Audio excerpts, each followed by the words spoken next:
Anything you say with the words I am, your subconscious will then take that as a command.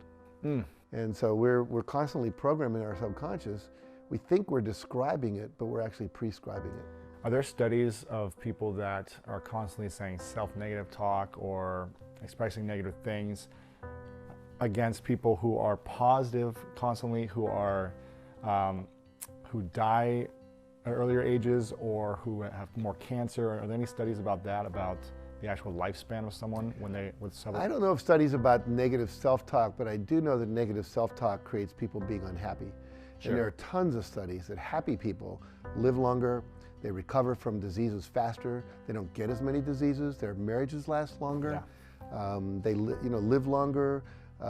People that are in a positive space. Every statistic is better. Sure. No matter what it is. How does someone be positive when they're broke and they're, people are cheating on them and they're coming from a bad family or they're in a bad neighborhood? How does someone come from that place of the future is great or the future is perfect or I am healthy when they're not? It's a choice. You simply have to choose it. See, once I learned, early on I was in graduate school and I read a book called Seth Speaks, and it was about all this stuff we're talking about. And it was a book channeled by this woman named Jane Roberts, and it just rung true as truth. I just said, this feels right. And what she was teaching is that your beliefs are a choice. We think our beliefs are the result of seeing something outside of us. We say, oh, I believe if a spider bites you, your skin turns red because that's what I saw happen. Yeah. But we can hypnotize people, tell them my thumb is a poker, hit them on the hand, and their hand will form a blister.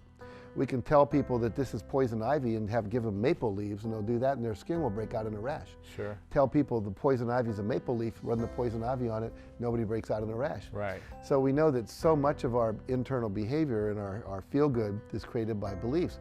Now, then the question I had was, well, what should I believe? What if I believe the wrong thing and I'm going to get myself in trouble? I was afraid to believe anything for a while. And then I realized the only beliefs that make any sense are the beliefs that will take you from where you are to where you want to go. So what are the beliefs that successful people believe? Look at Oprah Winfrey, born into poverty, sexually abused as a child, but she believed that she could get to where she wanted to go. Someone else without that belief didn't try. So simply the belief, and it's a choice.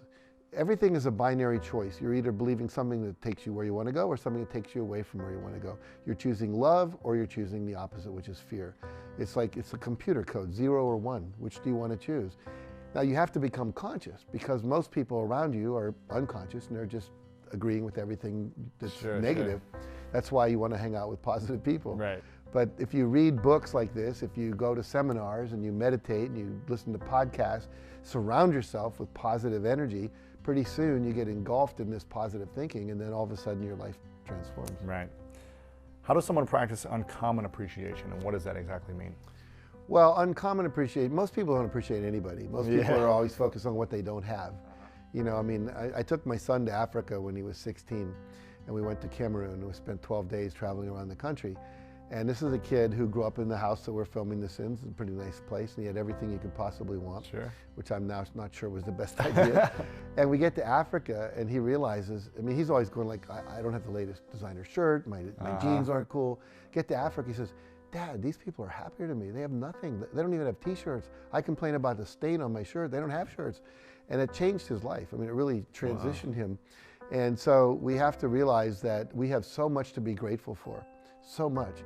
And so uncommon appreciation in relationship means, for me, at least 5 times a day verbally appreciating somebody for something, and whether it's by phone, in person, and if I can't do that, then send an email. So I used to walk around with a 3x5 card, these daily disciplines of success. Appreciate 5 people, meditate, drink 12 glasses of water, go to bed by 11 o'clock, whatever. Wow.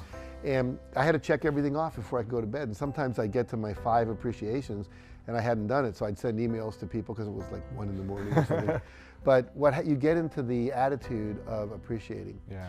And also then you can just have an attitude of gratitude about everything. If you look around this room, everything in here was created by somebody else. That painting was painted by a Vietnamese artist. That statue was carved by someone in Malaysia or Tibet. This fireplace was painted by a faux finisher. Somebody put this carpet down, somebody wove it, somebody grew the sheep for it. There's so much to be grateful for. And you go to, I was just in India, and you know, wood floors, tin roofs, people sleeping on the streets, Right. you know, and you go, oh, thank God. But we forget. And so if you express gratitude for what you have, then you get more to be grateful for. That's the law of attraction. It's amazing, yeah. How does someone practice gratitude when they feel like they have nothing still, though? Like, how does someone come from that place? Well, my favorite story about that is Joe Vitale, who was in the movie The Secret. And he said he was in somewhere in Texas, I think Austin, might have been Dallas, Fort Worth. He was down the bottom of the bottom. He was living in one of those like $79 a month apartments with like one table that was like plastic with plastic chairs and light bulb hanging out, a mattress on the floor with 2 sheets. I mean, you know, just the worst. Yeah, yeah. And he said, he borrowed a book from the library and it said to be grateful. He said, what the hell do I have to be grateful for? I got a pencil and a piece of paper. That's about it. And then he said, well, if there was something to be grateful for, what would it be? He says, well, I got a pencil. I could write down my goals. I could send a love letter. With an eraser, I could erase my limiting beliefs. And he started, that was the shifting moment of his life when he realized, I've got these 2 things. I can create my future by writing down what I want. Sure. And so, you know, if you're in America and you're in even if you're on welfare, you're better than, you know, most of the world, I forget the exact figure, but like half the world lives on $2 a day or less. Incredible. Someone in America on welfare is getting several $100s a month. You know, and they got radio they can listen to, more likely they Cell have phones, TV, they got a cell phone. Yeah. You know, so, and here's another statistic. If you're making $100,000 a year, which you are and I am, you're in the top 1/10 of 1% of earners in the planet. Wow. 1/10 of 1%. That's a lot to be grateful for. Lots to be grateful for. There's a lot of people who make money who are very ungrateful and unhappy. Yeah, they're comparing themselves to something they don't have.